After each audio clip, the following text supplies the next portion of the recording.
তারকেশ্বর এই পবিত্র ভূমিতে আমি যে কতবার গেছি তা আমি গুণে হয়তো বলে বোঝাতেই পারবো না, কারণ আমার নিজেরই মনে নেই আমি কতবার গেছি।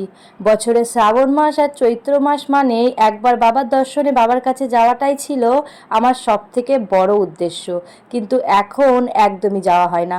ওই বলতে পারো প্রায় 2.5 বছরের কাছাকাছি যেদিন থেকে জানতে পেরেছি বাবাই আমার মধ্যে এসেছে, সেদিন থেকেই আমি কোথাও যাওয়া একদমই বন্ধ করে দিয়েছি। আমার কোথাও যেতেও ভালো লাগতো না, কিছু করতেও ভালো লাগতো না, সারাক্ষণ বাড়ির মধ্যেই বেশি থাকতে ভালো লাগতো। একদম ঘর কুনো যাকে বলে তেমনই একটা মানুষ হয়ে গেছিলাম। এখনও কোথাও যাওয়ার নাম করলে সবার আগে নাটা আমার কাছ থেকেই আসে, কারণ আমার যেতে একদমই ভালো লাগে না। আজকে বহু দিন পর বলতে পারো বাবার দর্শনে আমরা বেরিয়ে পড়েছিলাম। আর এবার শ্রাবণ মাসটা ছিল একদম অন্যরকম, কারণ তারকেশ্বর এবার শ্রাবণী মেলা হতে চলেছে একদম অন্য অন্য বছরের তুলনায় অন্য রকম, যেখানে না আসলে সত্যি অনেক অনেক অনেক কিছু মিস হয়ে যাবে। তাই জন্য আমরা আজকে সবাই মিলে সপরিবারে বেরিয়ে পড়েছিলাম তারকেশ্বরের উদ্দেশ্যে। আর আজকে ভাইও আমার সাথে যাচ্ছিল। ভাইয়ের এবার ফার্স্ট টাইম।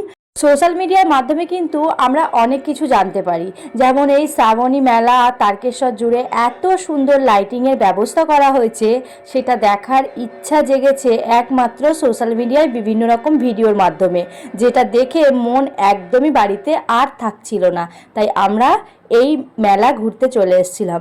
বিশ্বাস করো এত সুন্দর ছিল পুরো দৃশ্যগুলো, জাস্ট না চোখে দেখলে বিশ্বাস করাটাই যাবে না।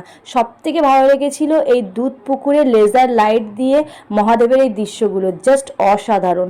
তারপর আমরা চলে এসেছিলাম একদম মন্দিরে। আর আমরা যেহেতু একটু রাত করে এসেছিলাম, তো মন্দির ছিল একদম ফাঁকা আর ভীষণ সুন্দরভাবে সুস্থভাবে আমরা এখানে পুজো দিয়েছিলাম, যেটা বলার মতো ভাষা নেই। ভীষণ ভালো লেগেছে পুজো দিতে। এত ফাঁকা এত সুন্দরভাবে পুজো মনে হয় আমি এর আগে কোনো দিনই দিইনি। যখনই দিয়েছি প্রচুর ভিড় ছিল। তারকেশ্বরের প্রতিটা কোণা এত এত এত সুন্দরভাবে সাজানো হয়েছে। যারা এখনও আসোনি, শ্রাবণী মেলা ঘোরোনি, তারা অবশ্যই তারকেশ্বরে আসো আর এই সুন্দর জিনিসগুলো একবার হলেও দেখে যাও। এই ভিডিওর মাধ্যমে আমি তোমাদের সামনে কিছু তুলে ধরার চেষ্টা করেছি। চলো ভিডিওটা কেমন লাগলো জানিও। বাই।